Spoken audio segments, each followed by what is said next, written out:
It was just past midnight when the janitorial staff clocked in at the Makati Regional Trial Courthouse. While most of Metro Manila dozed off beneath the warm drizzle of the southwest monsoon, the courthouse remained cold and quiet, lit by a ghostly glow from old fluorescent panels that buzzed like tired insects. Maria Alonzo, 38 years old and sharp as a razor's edge, tied her thick black hair into a ponytail, slipped on her gloves, and wheeled her mop bucket into the dim hallway. She'd been working this night shift for 7 years long. Enough to understand that justice wasn't always housed inside the wooden walls of courtroom 6. Law, she had come to realize, was a theater. Sometimes the costumes were barongs and power suits. Sometimes the scripts were legal jargon and procedural riddles. And behind the curtain, a tangle of greed, politics, fear, and secrets barely contained. But Maria wasn't like the others, who clocked in with her, while her colleagues smoked cigarettes in the alley during breaks. She read old physics textbooks from a second-hand bookstore in Recto, while they scrolled on phones. She solved logic puzzles she cut from Sunday newspapers. She had an IQ of 160, a genius by every measure, but circumstances, not capability, had written the path she walked. A sick mother with failing kidneys, a father who disappeared after her 10th birthday, a brother who stole her college fund, disappeared with a drug syndicate, and was later rumored to have overdosed in a Longapo. Dreams of becoming a forensic analyst were exchanged for a mop and a paycheck, but her mind?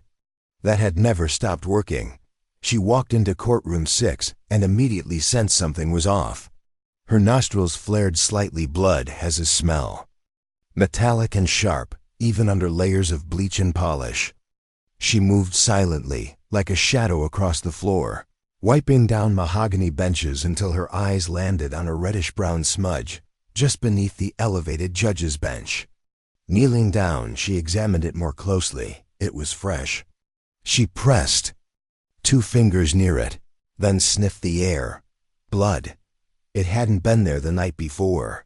She remembered wiping that exact corner clean just 24 hours ago. Her eyes moved with trained precision across the room.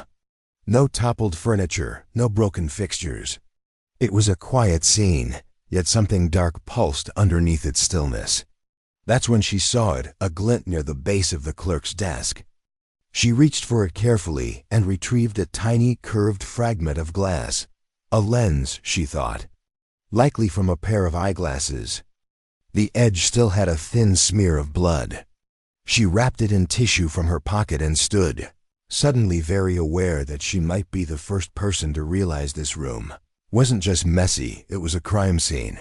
Detective Eduardo Ed Lazaro arrived just after 5 a.m., groggy and irritated. The collar of his polo shirt wilted with sweat and his patience already thinning. He hadn't had coffee yet, and the call from the courthouse security had been too vague. A janitor reporting blood and suspicious items in a courtroom. He had expected another false alarm, maybe a janitor mistaking a ketchup packet for a crime scene, or worse, someone trying to get attention. What he didn't expect was the woman who met him at the courtroom door, standing firm in worn sneakers, her eyes calm but alert. "The blood's already marked," Maria said, tapping her mop handle toward masking tape squares on the floor. "It trails toward the supply closet." "I haven't touched anything." Ed stared at her. "You're the janitor?" he asked, doubt seeping into his tone. "Yes," she replied. "And you decided to analyze the scene on your own?" "I didn't analyze, I observed," she said. Then she handed him the lens fragment, neatly wrapped in tissue. "Probably a -1.5 prescription, right eye." "Likely male." Ed blinked at her. "How the hell would you know that?" Maria's expression didn't change. "I read a lot." He didn't know whether to be annoyed or impressed, but when he opened the supply closet and found the body of Judge Eduardo Malabanan slumped against the wall, stripped of his robe and bearing a wound to the back of his skull, he realized one thing: this janitor wasn't guessing. The discovery sent tremors through the tightly guarded walls of the Philippine justice system. Judge Malabanan wasn't just any judge. He was known as incorruptible, almost fanatical in his commitment to due process. Revered by prosecutors, feared by crooked officials, and respected even by hardened criminals, Malabanan had been scheduled to preside over a landmark plunder case the following week involving the son of a sitting senator. He had made enemies, sure, but nobody expected him to end up murdered in the very courtroom where he'd once been the symbol of righteousness. "Any CCTV?" Ed barked as the forensics team rolled in. Officer Lisa, a no-nonsense cop with a clipboard and a tired frown, shook her head. Cameras inside the courtrooms shut off after 9 p.m., security footage shows. Judge Malabanan entering, alone at 9:22 p.m. No one else was recorded entering or leaving after that, just janitorial staff. All eyes turned to Maria. She didn't flinch. "I arrived just after midnight. You can verify my time stop at the janitor clock-in station." Ed checked. It matched. But that didn't mean she wasn't involved, he thought. Still, something about her poise, her ability to articulate. The blood pattern and the shape of the wound kept nagging at him. He found her later that afternoon, calmly sitting in the break room, pencil tapping against a nearly completed Sudoku puzzle. "You're not supposed to interfere," he said flatly. Maria didn't look up. "I didn't interfere. I observed." He threw a photograph onto the table. Blunt force trauma. Possible weapon, brass gavel, missing from the desk. She studied it. "Not the gavel," she said. "The wound's too angular. A gavel is round. This mark has a flat edge. Probably a Crystal Award plaque." Ed frowned. "He got one of those last week." She stood. "Then check the clerk's desk. Someone tried to clean up blood there, but they missed a spot." Sure enough, a minute later, Ed and his team found blood in the lower right drawer, and the plaque hidden behind a stack of dusty folders. Maria's credibility shot through the roof. The forensic team worked late into the evening, combing every inch of courtroom 6 and the adjoining clerk's office. Fingerprint dust floated in the air like fine ash, camera flashes punctuated the darkness, and whispered conversations bounced off marble walls like ghostly echoes. Ed sat in his temporary command post Judge Malabanan's old chambers, now transformed into a base of operations, and stared at the evidence board. Photos, timelines, autopsy summaries, and Maria's notes pinned beside official police memos. It annoyed him, a little, how her deductions made it up there. She wasn't police. She wasn't even a legal aid. And yet every hunch she'd had so far had been spot on. The shattered lens matched a broken pair of glasses found in the clerk's drawer. The blood angle analysis, supported by the bloodstain pattern expert. The missing plaque, found exactly where she said it would be. Ed pinched the bridge of his nose. "Who the hell are you, Maria Alonzo?" he muttered. The prime suspect emerged quickly, Alvin Ruiz, the court stenographer. Quiet, soft-spoken, early 40s, and almost invisible. During court proceedings, Ruiz had worked under Judge Malabanan for nearly 6 years. He had access to the courtroom after hours, often stayed late to finish transcripts, and more tellingly, wore prescription glasses, right eye -1.5. He claimed he left the building around 8 p.m., but his keycard logs told another story. He'd re-entered the clerk's office at 9:17 p.m. and didn't clock out until past 10. Maria wasn't satisfied. "Check his shoes," she told Ed. "There were mop streaks outside the supply closet when I found the body." He stepped through them. Before they dried. Ed had resisted. Footprints weren't enough to justify arrest, but the moment they brought Alvin in for questioning, the man fell apart. He admitted to an argument.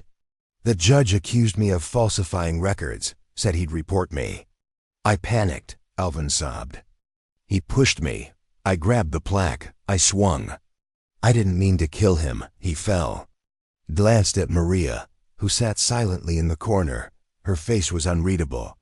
Why hide the body? Why clean up? Ed asked. Why not call for help? Alvin looked up, red-eyed. I was scared. I thought I could cover it up. But Maria shook her head. No one who panics wipes surfaces with bleach and hides the weapon.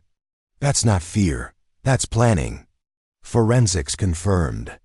The plaque had 2 sets of blood, Judge Malabanan's and Alvin's. The broken glasses? A perfect match.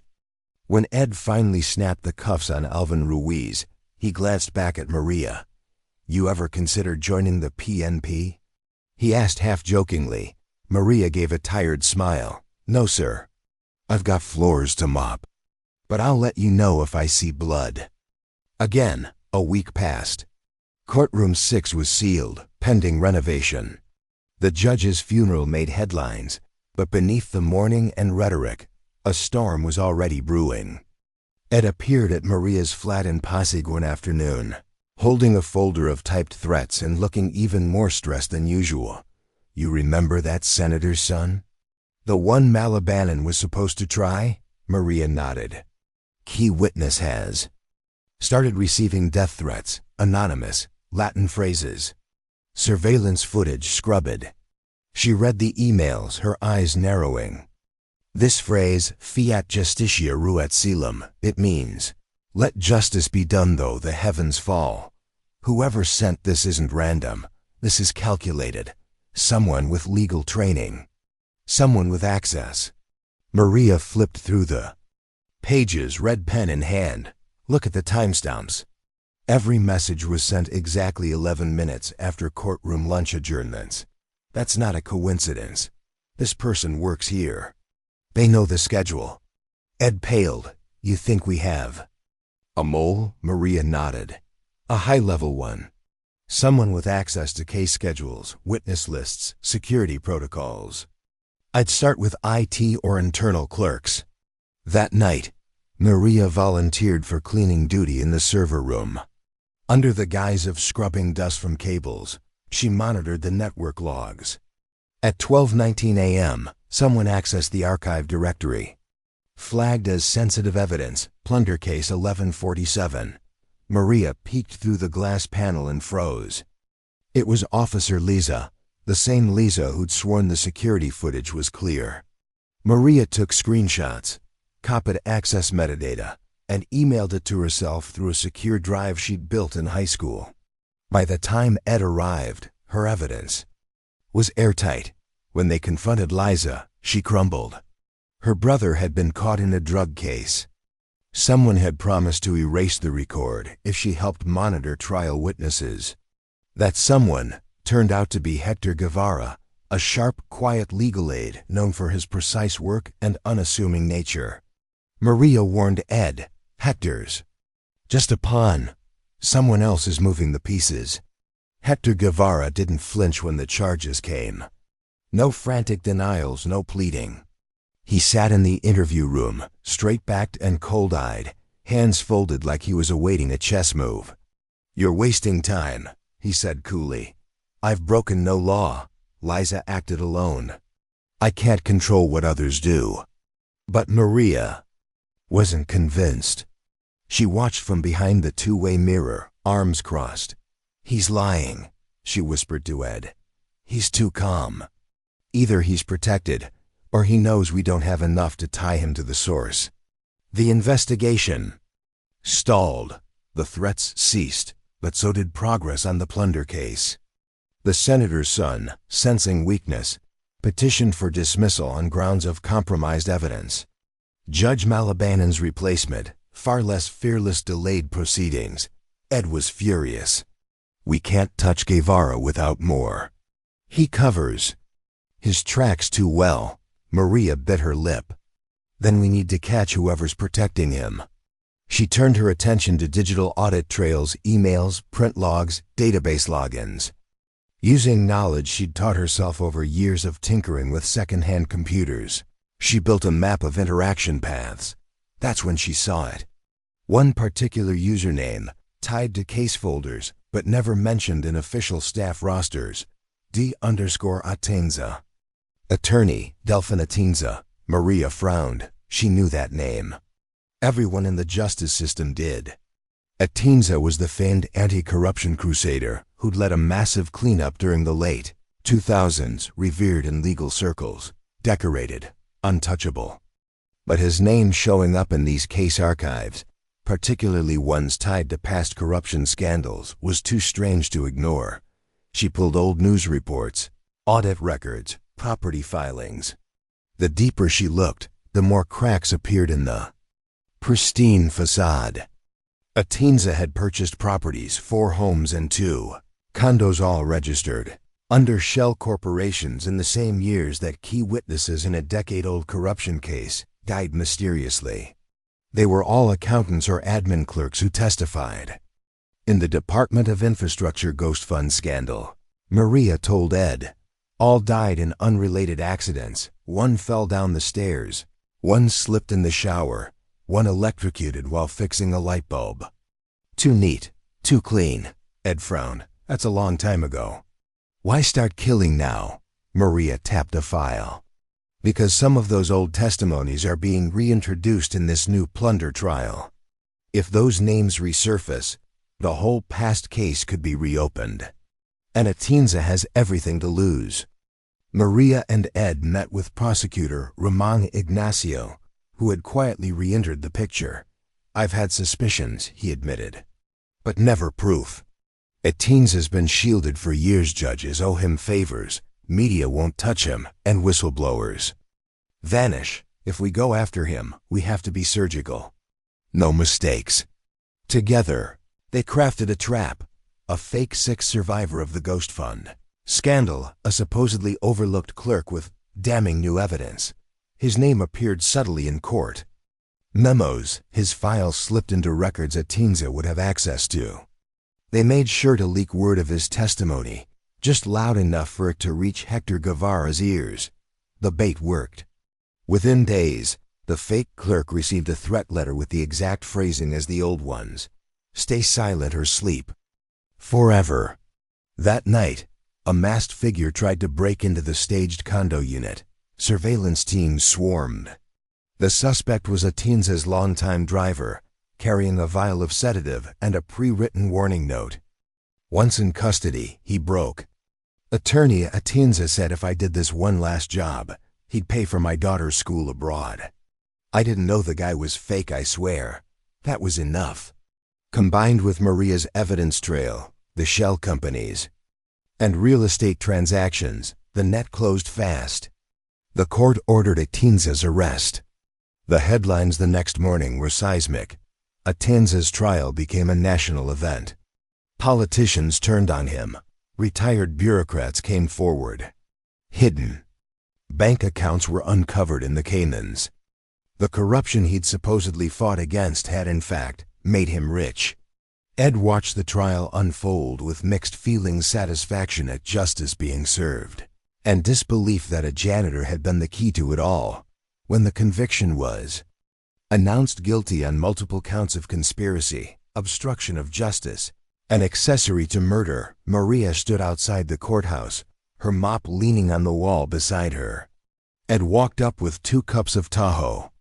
You could have been anything, Maria. Prosecutor, analyst, judge. She smiled softly, her eyes tired but bright. But then who'd clean up after all of you? Ed chuckled, but there was reverence in his voice now. Someday, you'll stop pretending you're just a janitor. Maria looked toward the horizon where the sun lit the Makati skyline. Maybe, but tonight this janitor's still on duty. Weeks passed. The Atienza scandal reverberated through the judiciary like thunder echoing through stone halls. Senate hearings reopened long-forgotten cases. Reporters swarmed the Office of Fiscal Records, and Maria? She returned to courtroom. 6 with her mop and bucket as if nothing had changed. She liked it that way. There was something sacred about silence at 3 a.m. The rhythmic squeak of her mop across polished tile. The way dust motes danced beneath flickering fluorescent lights. No press, no politics. Just the floor beneath her and the thoughts in her head. That courtroom had seen so much. Truth, lies, betrayal, even blood. But in her hands, it always returned to order. Ed visited sometimes, though he never stayed long. He'd drop by with fresh coffee or a snack and talk shop until she reminded him she still had work to finish. "I don't know how you keep going," he said once, watching her buff the floor like it was a temple. "I clean what others mess up," she replied. "That includes crime scenes and moral failures." One late evening, Maria was cleaning the upper mezzanine near the judge's chambers when she found a small envelope taped beneath a desk.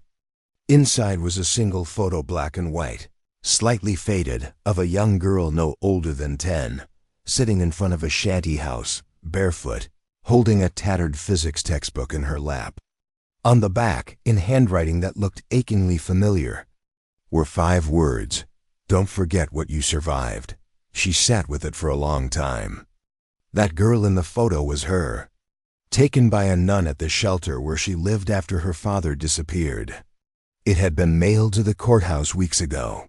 She would later learn it came from her estranged brother, who, after years of absence, had seen her on the news and wrote a brief letter tucked inside. "I took everything from you. 8, and you still became something I never could. I'm sorry." Maria didn't cry. She simply tucked the photo in her notebook, the one she always carried, with phone numbers, Bible verses, and courtroom codes. Forgiveness wasn't something you granted once. It was something you learned, over and over, especially in silence. Then came the offer. A private meeting in a quiet room with prosecutor Roman Ignacio, now elevated to a special anti-corruption division. "We're building a civilian-led oversight committee," he said. "One that operates independently of the system, quietly, strategically. We want you on it. You'll have full access. You'll work behind the scenes, but your findings could shift trials." Maria hesitated. "I'm not a lawyer." "No, you're more dangerous than one. You're a truth finder." She declined the first time, then again the second. But on the third offer, she agreed under one condition. She would remain a janitor. She would attend meetings in plain clothes, no titles, no badges. If they wanted her, they had to accept. The woman who saw from the shadows out in the months that followed. Maria's insights unraveled layers of corruption that law enforcement couldn't detect. She exposed evidence tampering in a land dispute case, identified the pattern of false testimonies coached by a real estate magnate, even prevented the framing of an innocent jeepney driver in a hit-and-run involving a mayor's convoy. All under the radar, unnamed, but not unseen. In one evening, as Maria closed her locker, she found a note slipped between her gloves. No signature. Just 2 words: "Keep watching." She didn't flinch. She knew what it meant, because somewhere in the city's labyrinth of justice and deceit, another secret stirred. Another lie nestled behind bureaucracy, waiting to rot through its seams. Maria Alonso, mop in hand, mind sharp as a blade, was ready, because janitors like her didn't just clean up messes. They made sure the dirt had nowhere left to hide.